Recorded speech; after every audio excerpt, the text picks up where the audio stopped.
গ্রীষ্মকালীন সময়ে যুক্তরাষ্ট্র, কানাডা ও মেক্সিকোতে চলছে 2026 বিশ্বকাপ। তাপদাহের কারণে ম্যাচ চলাকালীন কয়েক দফা হাইড্রেশন ব্রেকের ব্যবস্থা রেখেছে ফিফা। শরীরে পানি স্বল্পতায় ফুটবলারদের মাংসপেশিতে যেন চাপ না পড়ে এবং ইনজুরির শিকার না হয় সেদিকেও খেয়াল রেখে হাইড্রেশন ব্রেকের আয়োজন বিশ্ব ফুটবলের নিয়ন্ত্রক সংস্থাটির। তবে রেফারিদের কতটুকু ভাবনায় রেখেছে ফিফা, তারাও তো সমানতালে মাঠে দৌড়ান ফুটবলারদের সাথে। ওয়াশিংটনের সিয়াটলে ডি গ্রুপে যুক্তরাষ্ট্র এবং অস্ট্রেলিয়ার বিশ্বকাপ ম্যাচ চলাকালীন রেফারি ফেলিক্স জাওয়ারের পায়ে ক্রাম্প বা মাংসপেশিতে টান লেগে মাঠে বসে পড়েন। এক লাইটেই নিশ্চিন্তে চলে দিনের পর দিন। Walton emergency bulb, the best emergency bulb. ঘটনাটি প্রায় নির্ধারিত সময়ের যোগ করা মিনিটে। এতে মাঠে উপস্থিত দর্শকদের মাঝে হাস্যরসাত্মক ঘটনা ঘটে। সামাজিক যোগাযোগ মাধ্যমে যা ছড়িয়ে পড়েছে এবং ট্রোল করছেন নেটিজেনরা।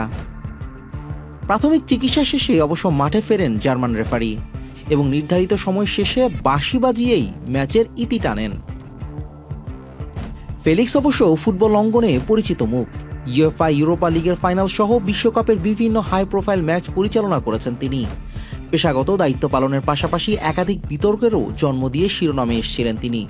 স্বাগতিক যুক্তরাষ্ট্র এবং অস্ট্রেলিয়ার মতো হাই ভোল্টেজ ম্যাচে দু দলের 7 ফুটবলারকে হলুদ কার্ড দেখিয়েছেন ফেলিক্স।